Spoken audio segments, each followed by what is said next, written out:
About 25 million people in the world are living with arthritis, while 100,000 persons develop the condition annually. Today on Sound Health, we will find out how to manage the condition.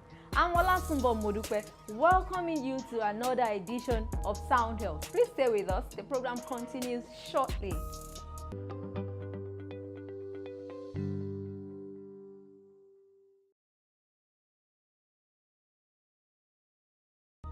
Rheumatic diseases affect the joints and muscles. Some, like osteoarthritis, are a result of wear and tear. Others, such as rheumatoid arthritis, are immune system problems. Although medical experts say the most common signs and symptoms of arthritis involve the joints, the type of arthritis diagnosed determines the signs and symptoms, which include pain, stiffness, swelling, and redness. About 50 million people in the world are living with arthritis. 54% of adults have arthritis, with significantly higher age-adjusted prevalence in women than in men. Its prevalence increased with age. Many adults with diagnosed arthritis have limitations in their usual activities due to the condition. Although there is no cure for arthritis, treatment can improve symptoms and slow the progress of the disease if started early and aggressively.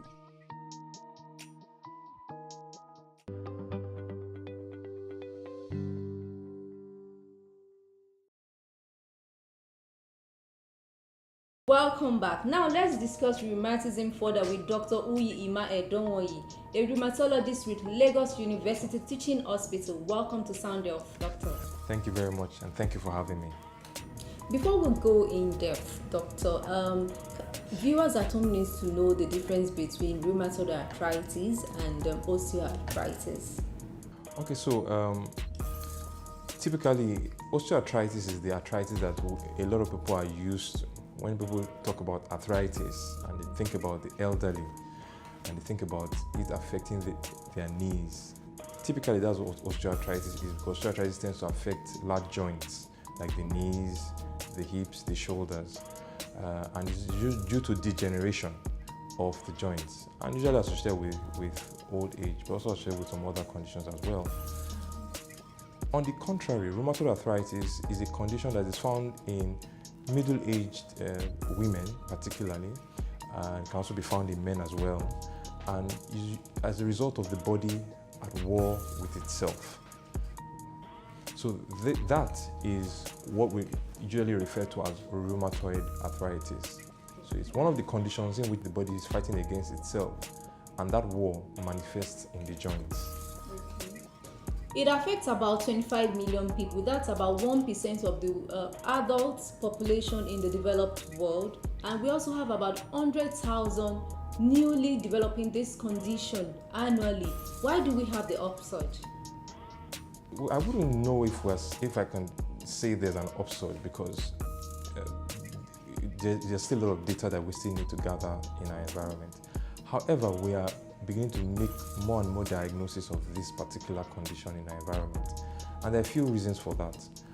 One of the immediate reasons that we can allude this to is that a lot of these diagnostic facilities have now become available to us in the past decade or so, which typically needed to be, blood samples needed to be sent abroad to be able to make definite diagnosis of this condition.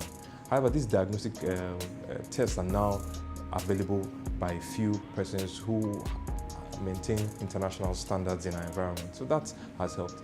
Again, there's an increasing level of awareness amongst physicians, amongst doctors, and knowledge. So with that increasing awareness is a higher index of suspicion, you're going to make more diagnosis. But it's also possible that our increased westernized culture may also be attributable to this as well. We all know a common symptom is joint pain. What are other symptoms, and how can this condition be diagnosed? With regards to rheumatoid arthritis, how it can be diagnosed apart from the joint pains, it's also very important to also realize that it's not just any joint pains. Typically, it tends to present in the small joints of the body, typically the hands and the feet. And typically, such a person who has rheumatoid arthritis will complain of pains that are worse on waking up in the morning or worse in the evenings. And there may also be stiffness in the joints as well, usually in the morning, lasting more than 30 minutes, probably up to an hour or more. Then they may also have fever, and it's very possible they might have presented to a doctor and who might have said, oh, you have malaria, and again they have typhoid. So they tend to present with fever, and which is really often misdiagnosed as malaria and typhoid. So those are some of the common symptoms that such a person will have. In addition to that, the person will begin to feel excessively tired and fatigued. The person will feel very unwell, and with all the anti-malaria therapy, those symptoms keep returning. Then you might begin to think that this might not be just malaria. Obviously, when you get to see a doctor, there are a few tests that might be indicative. There's what we call an ESR, erythrocyte sedimentation rate. It's a very simple test that can be done in in many places and many labs. And once that is very elevated, higher than 70 millimeters in 1 hour, in addition with these joint pains, in addition you might have swellings, then someone should think of the possibility of rheumatoid arthritis.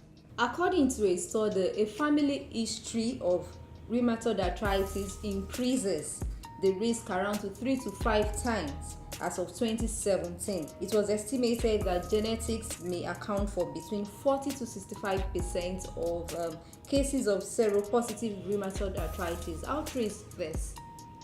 Let me answer that question with a story. The picture right behind us has been in a clinic for a few years now. And one of the patients we manage here for an autoimmune condition who has lupus, another condition in which the body is at war with itself. She came in and she saw that picture while she was being seen, and she noted, my daughter has what is on that picture. And we said, please let your daughter come in. And her daughter came in, we evaluated her, examined her, did the necessary investigations, and lo and behold, we arrived at the diagnosis of rheumatoid arthritis. I think that picture paints that story of the fact that genetics plays a role. As a matter of fact, between the rheumatology clinic in Lassoth, overseen by my boss, Professor Adelo, and this clinic here in Luth, a report came out of several families of mothers and daughters who had related conditions, and some of them had rheumatoid arthritis. And that was one of the most compelling reports out of Nigeria, showing that genetics also plays a role with regards to these kinds of conditions like rheumatoid arthritis here in Nigeria. That also applies to osteoarthritis. Yeah, there is some indication that osteoarthritis may also run in families as well. Yeah. Okay. Rheumatoid arthritis primarily affects the joints, but it also affects other organs of the body in about 15 to 25% of individuals. Does any condition triggers rheumatoid arthritis in people? Well, like you rightly said, it's not just the joints. Even though it's called arthritis, we've found out over the years that it doesn't just only affect the joints. It affects other organs. It can affect the heart, can affect the lungs, in a roundabout way, could affect the kidneys as well, and even the blood vessels. So as to what can trigger it, there are different theories, but as to what are the actual triggers for each individual is going to be difficult to tell. However, people have found that during cold weather, they tend to have an increased exacerbation of some of these symptoms whenever they go under some form of stress, sometimes some infections, and they are quite varied. Okay, according to a study, the condition is much more common in women than in men. Yeah.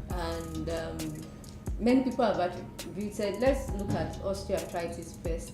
Many people have attributed it to high heels and all that. How true is this? Has this been proven medically? Well, with all the studies I've seen and all my years, being exposed to, professor of rheumatology, high heels have not exactly been proven to be the cause of osteoarthritis. However, it could exacerbate some symptoms. It may not be the cause, but may exacerbate them because of the abnormal posturing that might predispose one to. Okay, is there a cure for that condition? So currently, Just the same way, in the same way we do not have a cure for hypertension or diabetes. Rheumatoid arthritis too is a chronic condition that does not have a cure. But can it be treated and managed just the same way diabetes and hypertension are managed? Yes. As a matter of fact, people can live their normal lives when being treated and managed by the proper specialist, someone who has been trained in the recognition and in the medical management of this condition. And that is usually every time the rheumatologist. Does this also apply to osteoarthritis? Well, is there a cure for that condition? Osteoarthritis right now, there are a lot of studies and research going on trying to find some cure or understand how it can be better prevented or managed. But currently there's still no cure for osteoarthritis. Again, there are certain things that can be done to help to better manage it so that to prevent its progression. Okay, doctor, can you please share prevention tips with us, with viewers at home, since there is no known cure for the condition? So when we talk about prevention in medicine, we talk about prevention at various levels. There's what we call primary prevention, secondary prevention, tertiary prevention. In other words, there are different levels at which you can prevent certain things. So you are either preventing the disease as a whole, or you're preventing the complications of the disease, or preventing the progression of the disease. Now, with regards to preventing this disease, science has not found anything to that effect. But can the complications of this disease be prevented? Yes. As a matter of fact, that is something we've been trying to educate a lot of people with regards to that. You do not need to see the complications of rheumatoid arthritis, which are usually deformities, before you make a diagnosis of rheumatoid arthritis. It's just like saying that you want someone to end up with a stroke. Then you now know that the person had a high blood pressure. That is not the way we want to approach this. We want people to, as soon as they have the earliest indications that they have rheumatoid arthritis, they present, and once they are treated, they prevent all the deformities that usually are associated with rheumatoid arthritis. That kind of prevention is what I believe that has been backed by science. Thank you so much, doctor, for sharing your thoughts and expertise with us on rheumatism. You're welcome. And I would just say to viewers, let your condition not get to that point. Present to the rheumatologist early. Okay, that was Dr. Uyi-Ima Edonwoyi, a rheumatologist with Lagos University Teaching Hospital on managing rheumatoid arthritis and osteoarthritis. Sound Health continues with trending and home essentials. Please stay with us. The program continues in a moment.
Non-invasive natural methods. Jaisang's treatment not only successfully controls inflammation but also helps with regeneration of the cartilages and ligaments. We use pharmacopuncture that contains a herb known for its efficacy of the treatment of arthritis. The pharmacopuncture is inserted to relevant acupoints to reduce inflammation.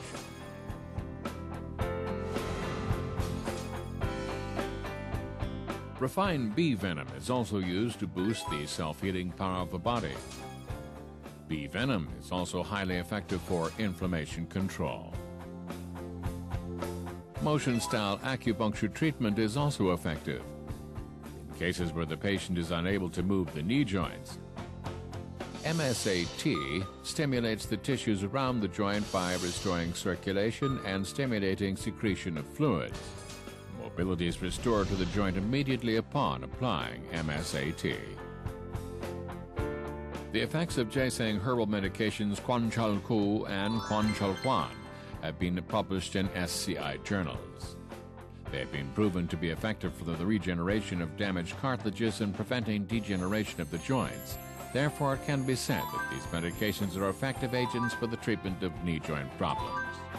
We can treat the cause of knee osteoarthritis with MSAT, used to help restore motion to the joints, bee venom, pharmacopuncture, injected to help reduce inflammation, and herbal medication to help regeneration. Jaisang treatment helps reduce pain and restores function with non-invasive natural methods.